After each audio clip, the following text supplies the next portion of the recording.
Senhor presidente, eu não tenho ideia da intenção, da dimensão, da intensidade dos movimentos que continuarão ocupando as ruas do nosso país, excetuando uma minoria que se move na direção de atos absolutamente desnecessários. Eu estou vendo esse movimento com enorme entusiasmo. Ver o povo nas ruas manifestando, lutando, brigando, indo à luta pelos seus direitos, por tudo aquilo que quer manter como conquista. As consequências ainda não estão muito claras, mas o diagnóstico está absolutamente claro. O diagnóstico de que a paciência e o tempo do povo não é o tempo da política, não é o tempo das decisões no Congresso Nacional.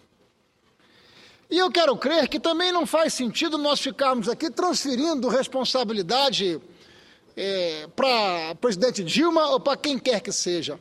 Esta casa tem soberania, esta casa tem autonomia, e nós temos sim uma pauta que pode e deve ser desenvolvida de modo a oferecer respostas para inúmeras questões que estão colocadas nesse ambiente, nessa conjuntura que nós estamos vivendo. O povo quer ter voz ativa nas decisões políticas, exige transparência, exige respeito na gestão e nos gastos públicos, exige o fim da corrupção e o fim da impunidade. Podemos até ter nos surpreendido com a dimensão e com as manifestações, com a velocidade, talvez com a natureza, enfim, desse movimento, avesso às lideranças formais e organizadas, moldado e multiplicado pela força e pela energia das redes sociais. Se é verdade que nos surpreendemos, que ficamos surpreendidos, também é verdade perguntar se tínhamos o direito de estarmos surpreendidos.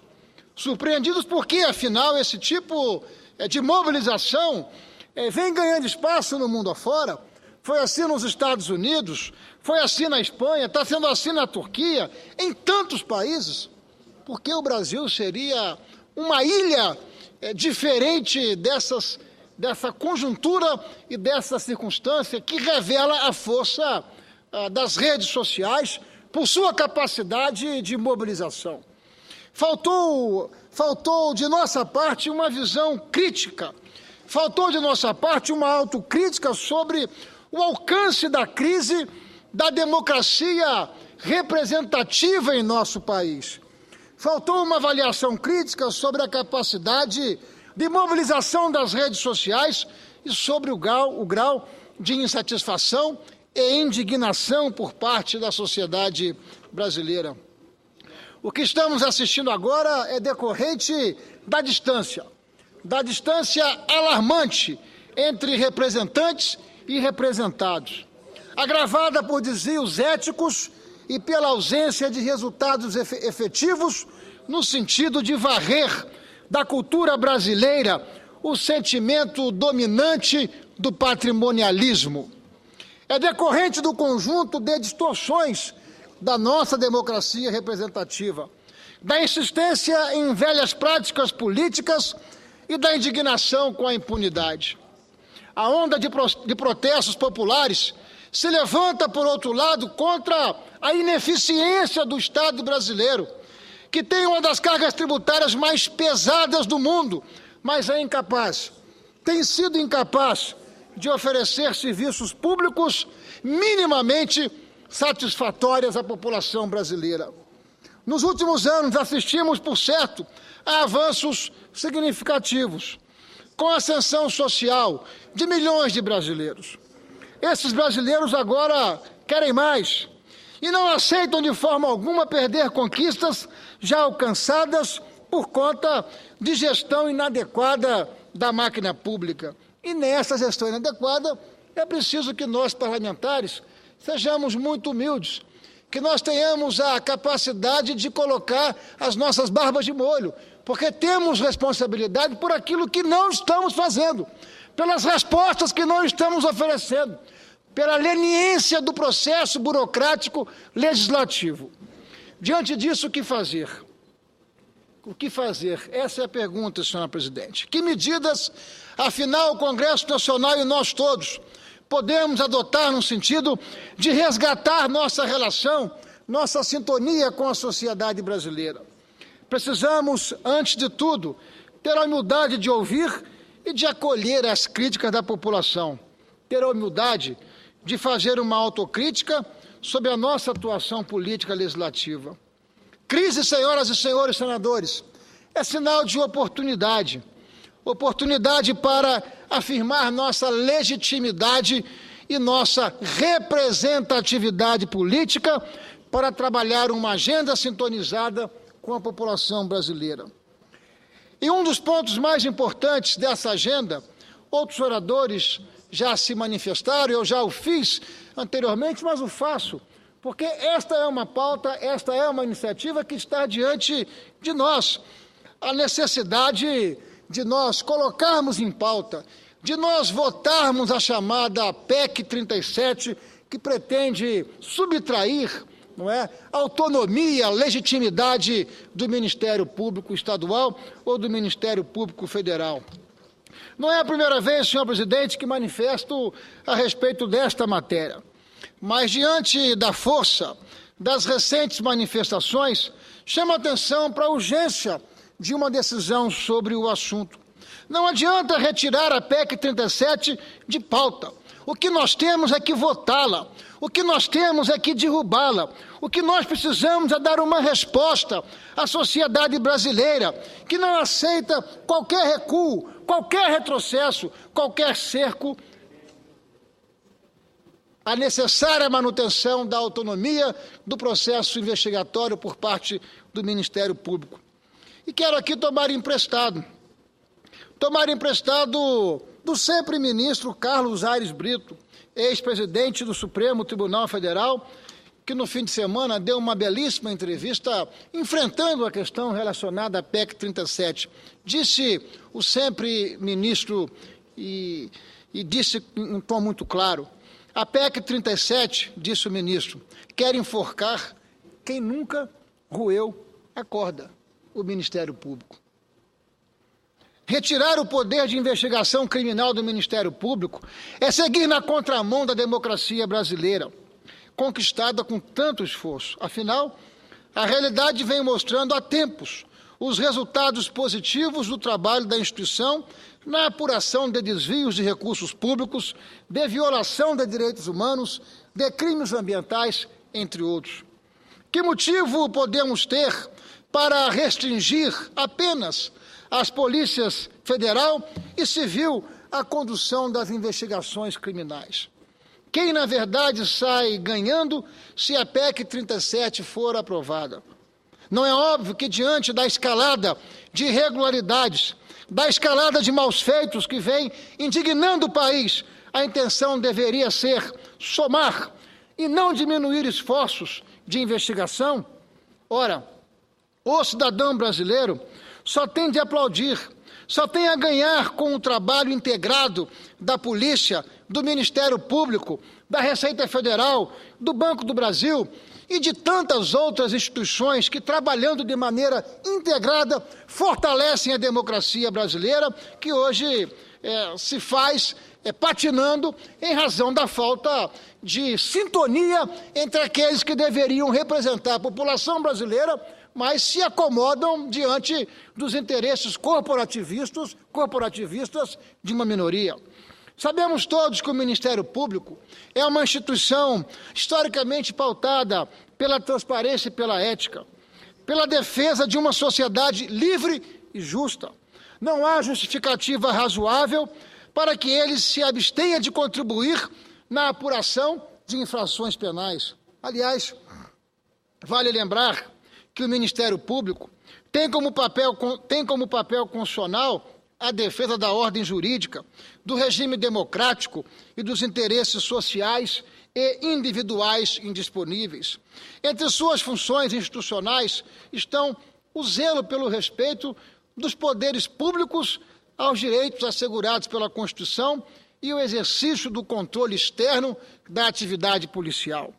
Isso não quer dizer que não haja excessos por parte de alguns promotores ou procuradores e que esses excessos não devam ser identificados, coibidos e punidos.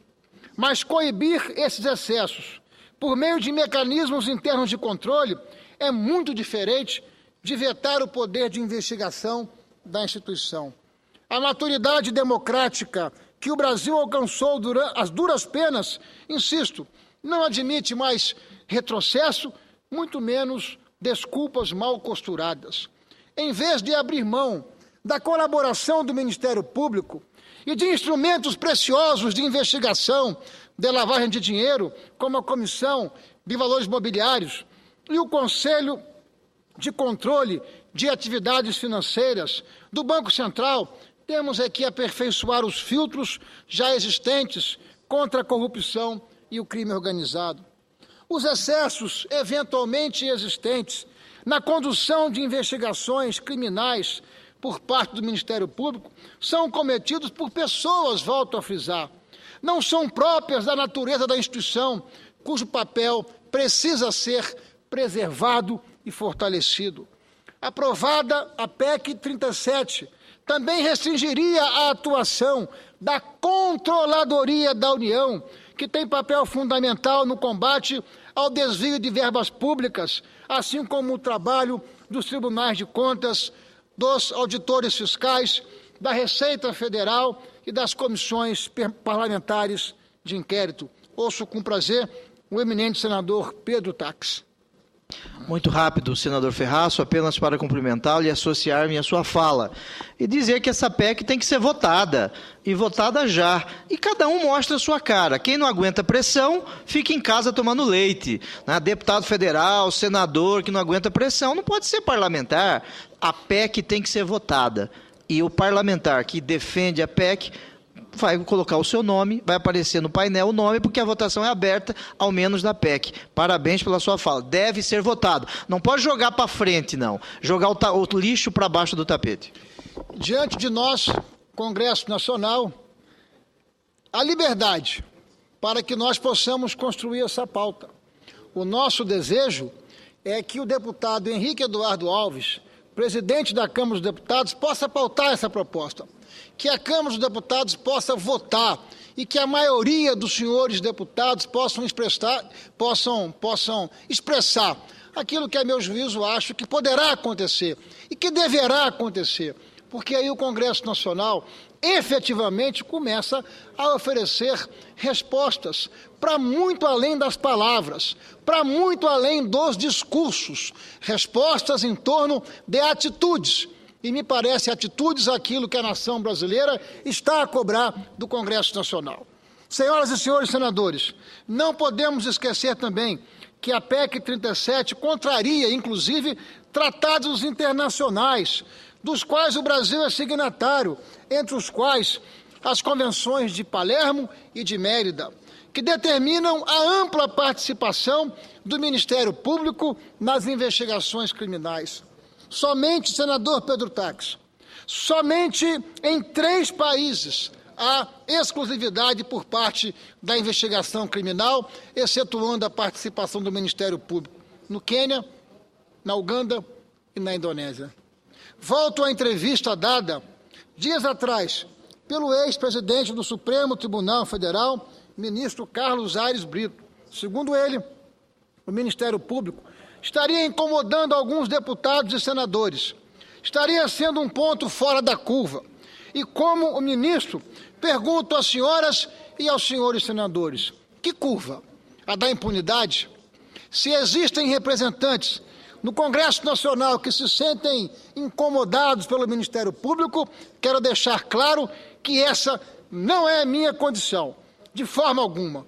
O que defendo, assim como milhões e milhões de brasileiros, é o fortalecimento da instituição, que tem um papel histórico na afirmação de nossa democracia e na luta por uma ordem jurídica mais justa e equilibrada. Uma instituição que tem se sobressaído na coragem, pela coragem e com a independência, e que tem sabido ao longo do tempo conquistar o apoio e o respeito da sociedade brasileira. Ao encerrar minhas palavras, senhora presidente, reforço minha convicção de que é preciso ouvir e respeitar a vontade soberana da sociedade brasileira. O Congresso Nacional precisa entender, acolher, recolher essas manifestações, não é, como oportunidade e não como ameaça. Somos nós, a parte, somos nós, do nosso quadrado, que podemos estar aqui contribuindo com os nossos partidos para que esta agenda finalmente possa fazer parte dos nossos trabalhos, aí sim, criando uma sintonia direta do Congresso brasileiro com a população do país. Portanto, senhora presidente, são as manifestações que faço nesta tarde, ao concluir, deixando aqui a minha convicção, a minha esperança, o meu otimismo que o Congresso Nacional, que o nosso Senado da República possa entender, possa sair do lugar comum, possa virar a página e possa efetivamente romper com essa inércia que tem marcado, lamentavelmente, a pauta legislativa, porque o que não falta aqui na nossa agenda são projetos, são iniciativas em perfeita condição de dar à nossa instituição uma condição de caminhar em absoluta sintonia com aquilo que está desejando a população brasileira. Muito obrigado, senhora presidente. Muito obrigado, senhoras e senhores senadores.